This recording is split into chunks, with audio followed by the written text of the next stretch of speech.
Hi, my name's Nikki Cooley, and today I'm going to present a short presentation on using Excel.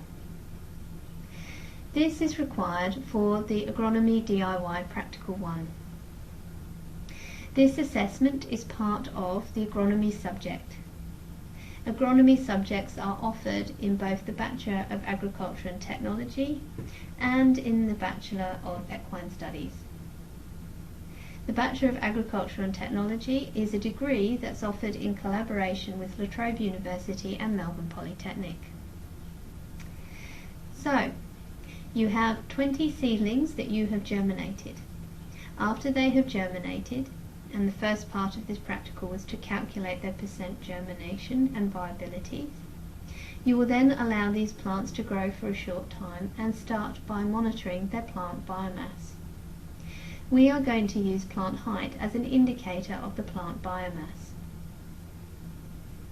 For each day of the experiment, day 1, day 3 and day 7, you will enter your measured plant heights.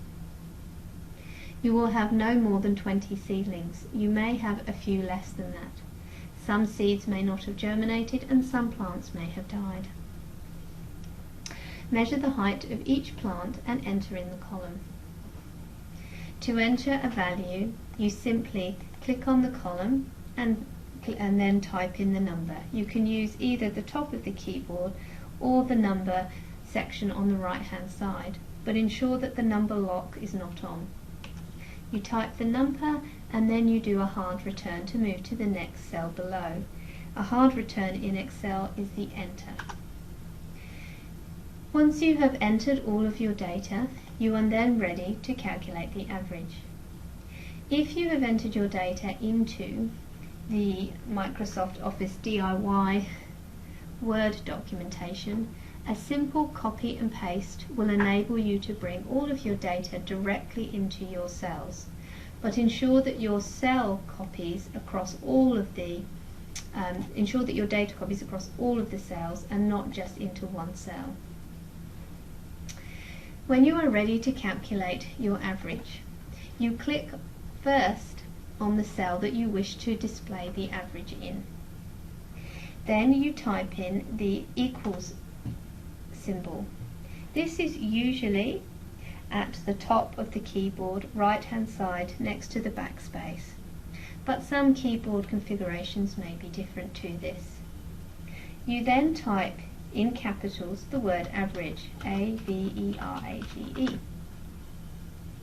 Excel has formulas and there are shortcuts to these formulas. This would make it easy for you to calculate the average. So rather than putting in the formula, Excel have done it for you.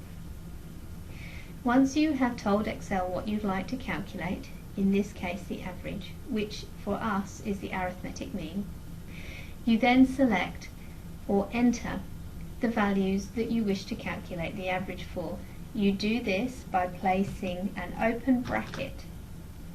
The open bracket on my keyboard is Shift and then the number 9 key. Again, it is on the top of the keyboard.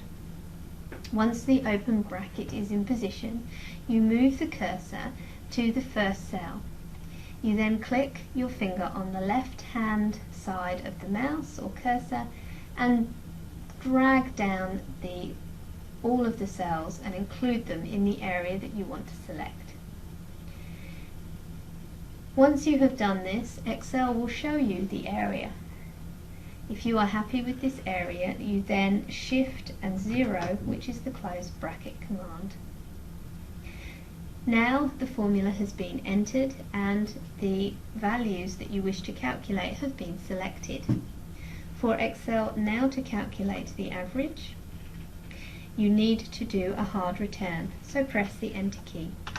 And Excel has calculated the average to be 2.8. You will also want to calculate the standard deviation. You do this in a similar manner to the average. You click on the area that you wish to display the standard deviation.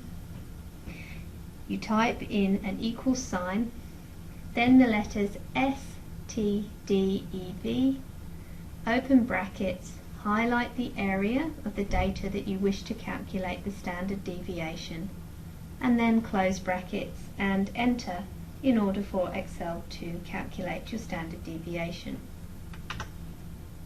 Ensure when you're calculating your standard deviation and entering the data points that you don't include the average and drag the bar down too far. You can also find out some other information using this simple process.